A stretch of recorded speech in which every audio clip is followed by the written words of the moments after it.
This marsh didn't disappear, it changed jobs. The water dropped, the pond shrank, the creek started showing itself again. It all sounds so simple, but it's not. This one change affects mud, insects, beaver, fish passage, and how people remember this place. Same land, different job, and that's the part worth watching. Not just the machines at work, not just the old dam culvert coming out, but what changes after the water moves.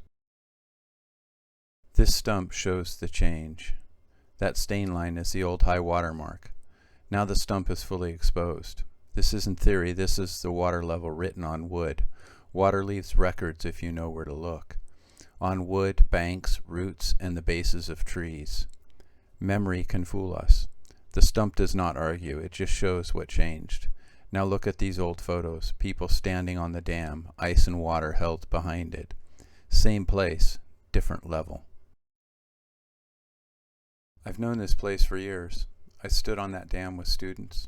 I've picked cranberries on the bog edge in fall, and I've been beaten by black bears to the choicest blueberries along that forest edge. I watched water and ice sit here season after season. That matters because this isn't abstract to me. This isn't just a project site. It's a place I remember using, one way, year after year.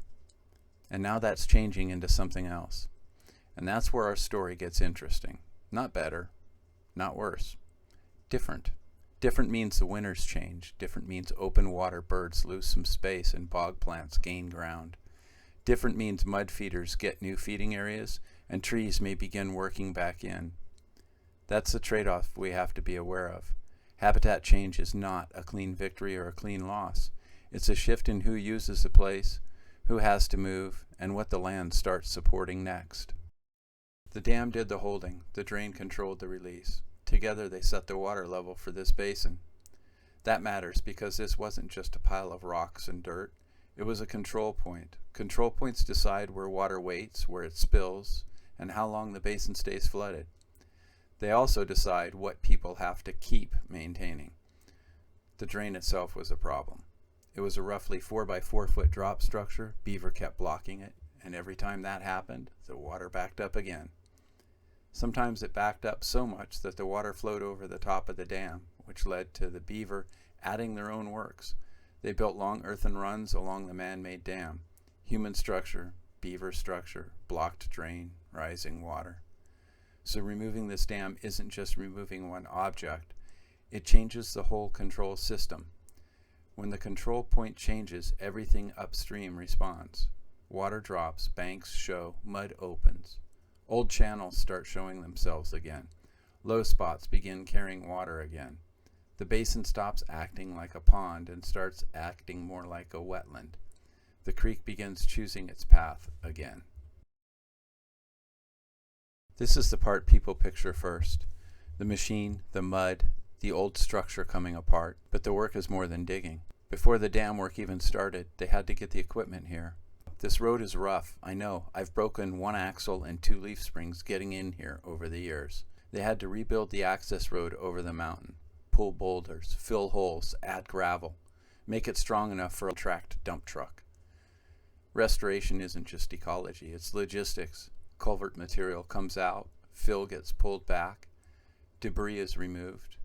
The old control point gets opened up piece by piece. This is why these projects move slowly. The machine work is visible.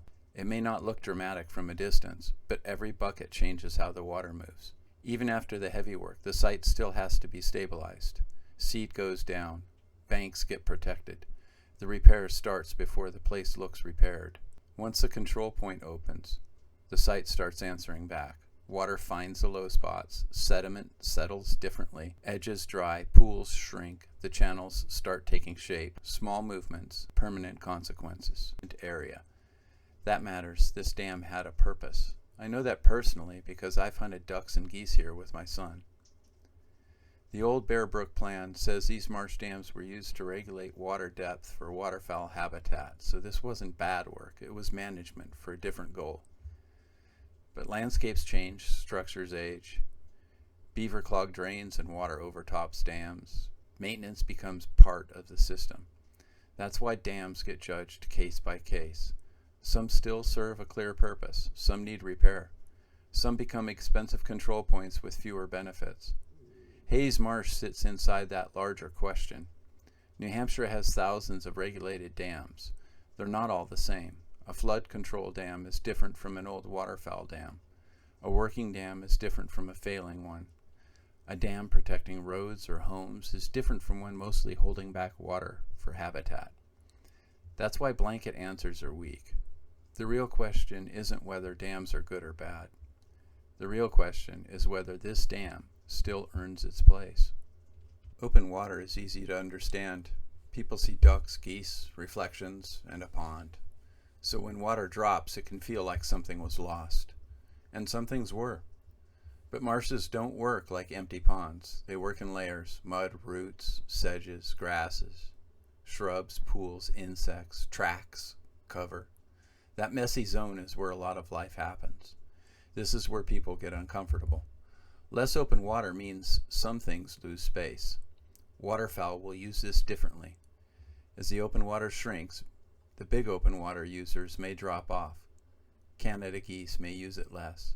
Mallards may still pass through. Wood ducks may benefit if brush, wooded pockets, and tree cover develop along the edges. But other habitat also opens. Bogs, marsh, meadow edge, mud flats, shrubs, young trees. As those young trees move back in, the bird mix changes again. More edge birds, more cover birds, more birds using shrubs instead of open water.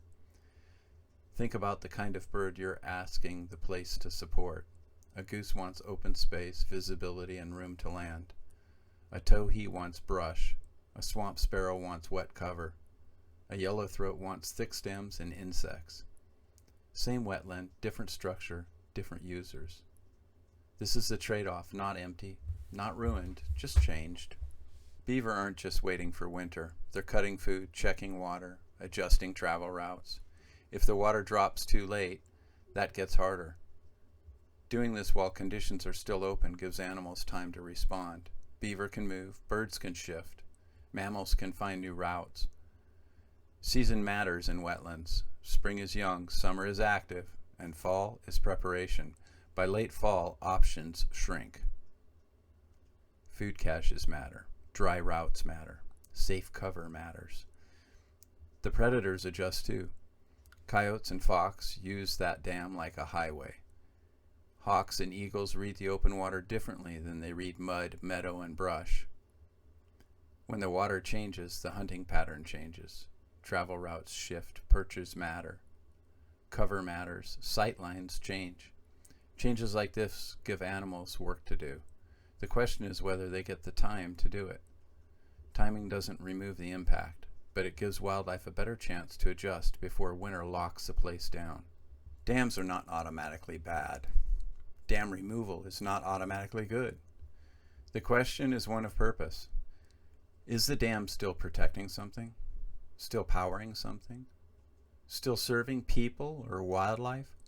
Or is it only holding water where a stream wants to move?